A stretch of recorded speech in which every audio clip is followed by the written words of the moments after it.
Oke, assalamualaikum warahmatullahi wabarakatuh. Nama saya Yustiar Catur Negara.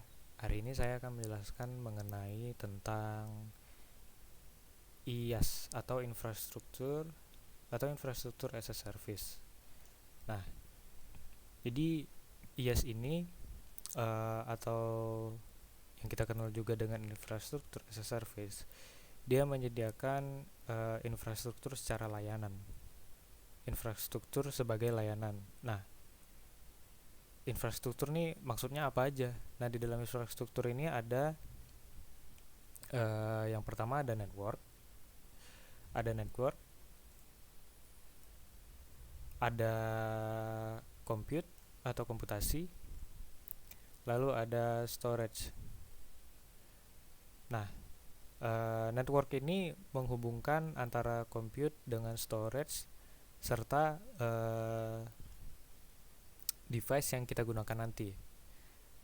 Nah, untuk compute ini sumber daya komputasi. Nah, maksudnya apa? Sumber daya komputasi ini di dalamnya seperti GPU atau HPC atau high performance computing. Nah, di dalam storage ini ya seperti layaknya storage pada biasanya, dia tempat penyimpanan data. Kita bisa menyimpan foto, bisa menyimpan file, bisa menyimpan dokumen, atau apapun yang kita inginkan. Nah, itu sumber daya ini divirtualisasikan oleh penyedia cloud untuk bisa kita gunakan secara remote atau secara jarak jauh. Nah, ibaratnya gini lah. Ibaratnya seseorang punya komputer dengan komponen yang super canggih, komponen yang super cepat. Nah, komputer itu bisa digunakan oleh user atau orang lain secara jarak jauh atau remote. Nah, itu yang dimaksudkan dari tervirtualisasi, sumber daya yang tervirtualisasi. Nah, infrastruktur as a service ini memiliki karakteristik seperti yang pertama, dia shared. Shared ini maksudnya apa? Dia itu dibagi, dia itu resource pooling. Jadi misalnya uh, dalam satu resource, ya di sini di dalam sini ada ada network, ada compute, ada storage.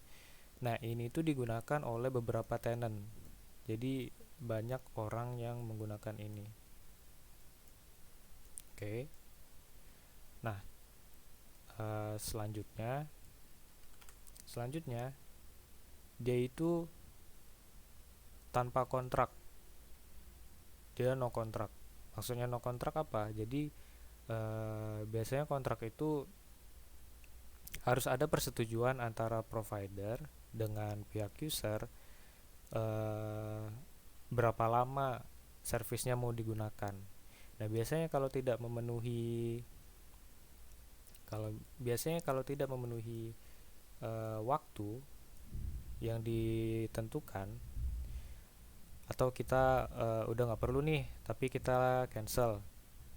Nah, itu biasanya kena denda kalau pakai kontrak. Nah, di sini kan dia tidak menggunakan kontrak, yang artinya ketika kita perlu kita pakai, ketika kita udah tidak perlu ya sudah, kita langsung cancel aja, langsung close aja servisnya, dan itu tidak dikenakan denda atau biaya apapun.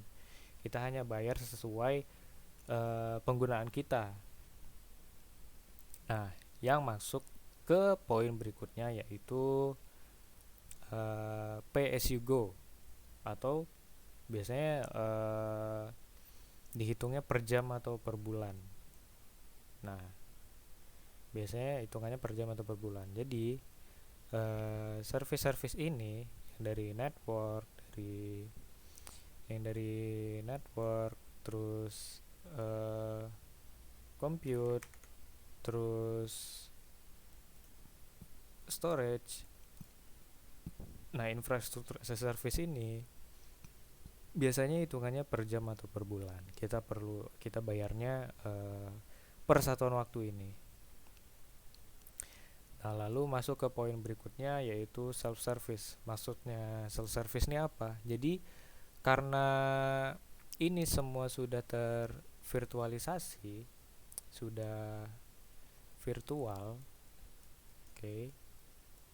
Jadi ketika kita ingin menggunakan service ini atau ingin mendaftar uh, service ini, infrastruktur as a service ini, kita udah nggak perlu reach out ke providernya lagi uh,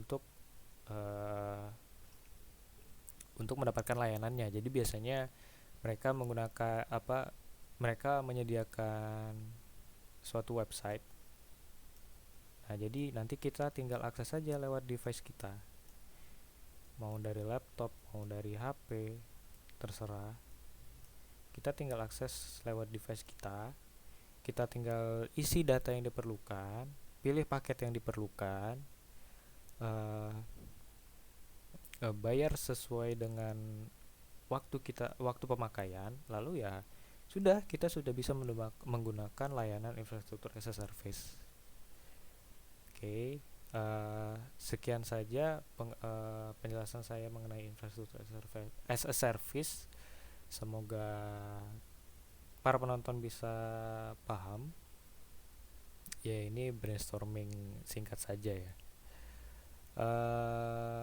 Mohon maaf apabila ada salah kata. Wabillahi taufiq wal hidayah. Wassalamualaikum warahmatullahi wabarakatuh.